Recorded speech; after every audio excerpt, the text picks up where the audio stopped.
Hi friends, இது என்ன வீடியோன்னு பார்த்தீங்கன்னா, தீபாவளி ஷாப்பிங். தீபாவளிக்கு ஷாப்பிங் எல்லாம் பண்ணுவீங்களான்னு கேட்காதீங்க. என்ன சொல்கிறது, தீபாவளி டைமில் தான் நிறைய ஆஃபர் எல்லாம் போடுறாங்க இல்லையா? அதனால் அப்பயும் கொஞ்சம் முடிஞ்சதை வாங்கி வச்சுக்கிறது. இது வந்து எது எடுத்தாலும் 220 அப்படின்ற மாதிரி போட்டிருந்தாங்க. அங்கே போய் பார்த்தா நல்லா தான் இருந்துச்சு. 220க்கு ஒர்த்தாக தான் இருந்துச்சு. என்ன சொல்கிறது, ரெஃப்யூஸ் பண்ணலாம். கொஞ்சம் சிரமப்பட்டு தேடினோம்னா கொஞ்சம் நல்ல ட்ரெஸ்ஸும் கிடைக்கிது. இதில் நான் பண்ண தப்பு என்னென்னா, வீடியோ ஸ்டார்டிங்கில் ஒரு குட்டி பையனை காமிச்சேன் இல்லையா, அவனை கூட்டிகிட்டு போனது தான். அவனுக்கு அங்கே போய் என்ன ஆச்சுன்னு தெரில, பயங்கரமாக குறும்பு பண்ண ஆரம்பிச்சிட்டான். சமாளிக்கவே முடியல.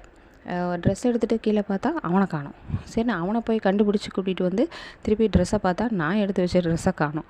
வேறு யாரோ எடுத்துகிட்டு போயிட்டாங்க. என்ன பண்ண முடியும்? சரி, பிள்ளைங்களை உங்களுக்கு பிடிச்சதை எடுத்து பில் போடுங்க, நான் இவனை வெளியில் மேய்ச்சிட்ருக்கேன்னு சொல்லிட்டு வெளியில் வந்துட்டேன். பைபிளை கடைசி வரையும் பார்க்கவே விடலை. வெளியிலே இருந்து என்னை வெளியிலேயே கூட்டிகிட்டு வந்துருச்சு.